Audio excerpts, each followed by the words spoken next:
South Africa is about to get a new voting system just in time for the upcoming municipal elections. Here's what it is.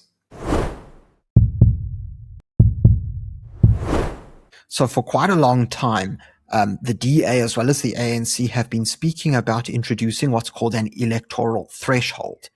And basically what this means is that there will be a minimum percentage of the vote that every single party needs in order to qualify for getting seats in the National Assembly when it comes to national elections. And then, of course, seats in the City Council when it comes to local municipal elections.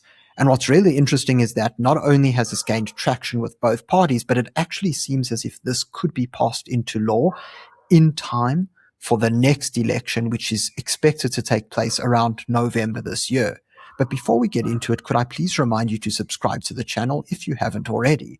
It's entirely free and all you have to do is click on the subscribe button below the video. If you would like to support the channel and enjoy some additional perks, consider becoming a Power Club member. You can do so by clicking on the join button below. Now let's get started. Alright, so a few days ago, Business Day published this article, Small Parties to Lose Kingmaker Role in Proposal to Reshape Local Government. So it explains here that in order to formalize coalitions and reduce the stranglehold of smaller political parties during talks to form these municipal governments, it looks like the government is looking to change the rules on how political parties obtain seats in councils. And this includes introducing a 1% electoral threshold for parties seeking representation.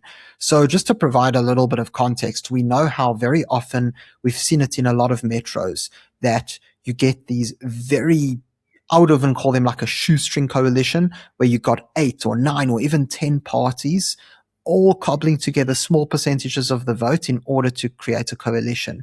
We've seen it in Nelson Mandela Bay, Ekurhuleni, Johannesburg, and other metros.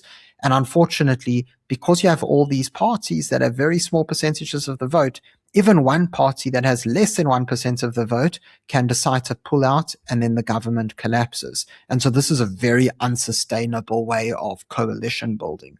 And so it seems that what the government wants to do is prevent that from happening in the future.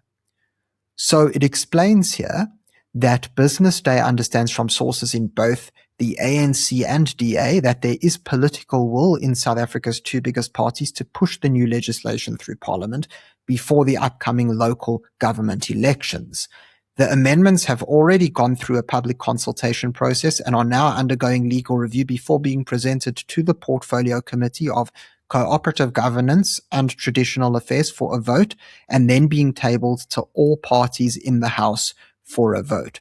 A signal to this end emerged in a written parliamentary reply by Cooperative Governance and Traditional Affairs Minister Velenkosini Chlabisa to a question from Action SA MP Lerato Ngobeni, who asked whether the government intends to amend the Local Government Municipal Structures Act of 1998 to introduce a minimum threshold for parties to qualify for seats in municipal councils. In his reply, Chlabisa confirmed the government has proposed introducing a 1% electoral threshold. And so this is very interesting because the IFP is in charge of the portfolio that handles this matter, and it seems as if Chlabisa is signaling that they support this. But the main thing is that you have the ANC and the DA both supporting this. And those two parties make up over 60% of the South African parliament, of all the seats. So ultimately, you only need those two parties to support this measure in order to implement it into law. And so I think there's a very high likelihood that we could see this 1% threshold introduced in time for the local election.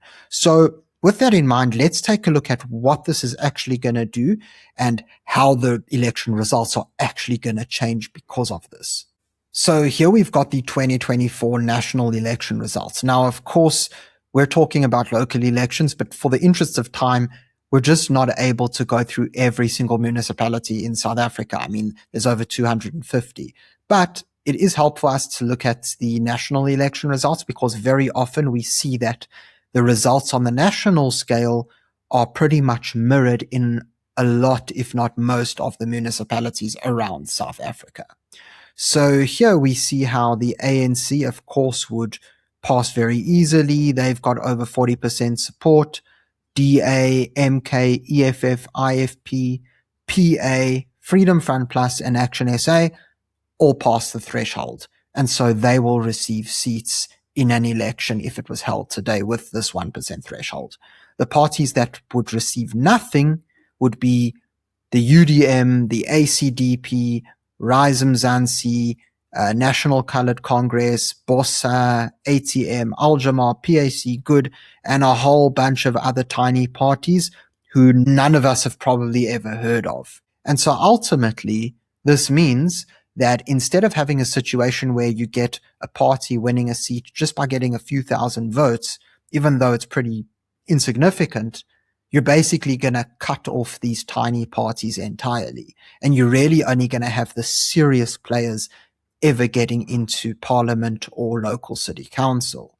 So now that we've established the ground rules, I think it would be pretty interesting to see how the National Assembly would look compared to how it already looks if this kind of a threshold was in place. So as you can see, here are the 2024 results. And what actually is pretty interesting to note is that if you look at the parties who fell below this proposed electoral threshold, I've put them in the others column, it's over 1 million votes, and that's about 5.44% of the vote. And so ultimately, this is quite noteworthy because it means that if this 1% thresholds were implemented, let's say for that 2024 election, over 1 million votes would basically just not even be valid. They wouldn't even matter. Now, what's important for us to note is how the seat allocations in the National Assembly will change based on the results. So, of course, there are 400 seats in the National Assembly.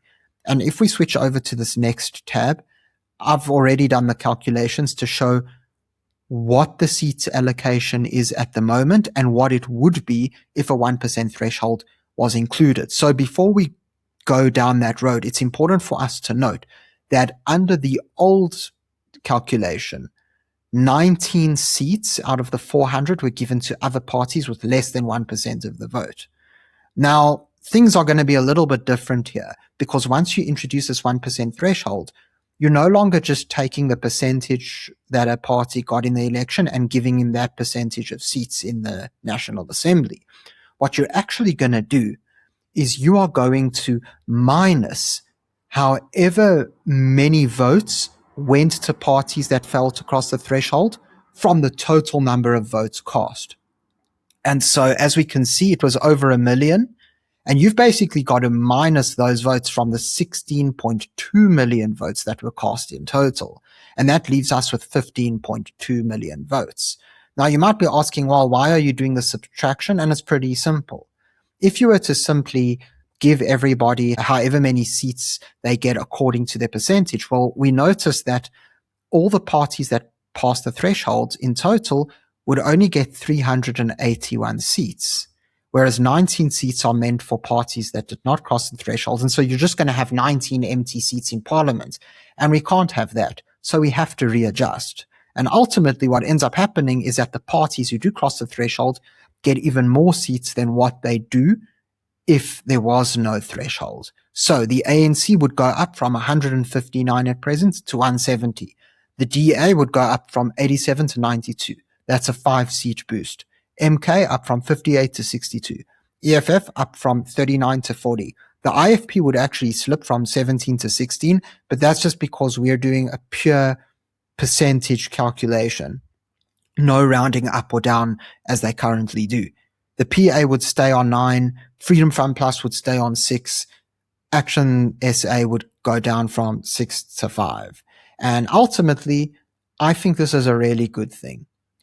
Remember, when it comes to these really tiny parties, we've never been able to see a coalition that actually sticks it out. We always see how those very small, I call them like 1-seat or 2-seat parties, they always seem to be just there to jostle for positions and earn a salary. They never really seem to be contributing in any meaningful way. And so what ends up happening is that not only are they not contributing in a positive way, but they're actually very destructive. And we've seen it in cities like Joburg, like Ekurhuleni, like Nelson Mandela Bay, where you've got these random local parties that come along, they have a very small percentage of the vote, and then they say, oh, make us mayor. Oh, give us this position, and then we'll support you. And then the minute that they don't like what's going on, they withdraw their support and the entire government collapses. And after all, this is terrible because not only is the government collapsing, but service delivery for the people is collapsing. And that's due to the actions of a party with less than 1% of the vote. And so that just makes democracy ineffective in a very ironic way. So I think this is a great thing. But let me know in the comment section below. Do you believe that introducing an electoral threshold is a good idea for South Africa? And if it does work on the local level, would you like to see it on the national level as well? I'm curious to hear your thoughts. Thank you very much for watching this video. If you enjoyed it, please remember to subscribe to the channel for more content. Until next time, I'm Matthew Cohen, and this is the Power Pod.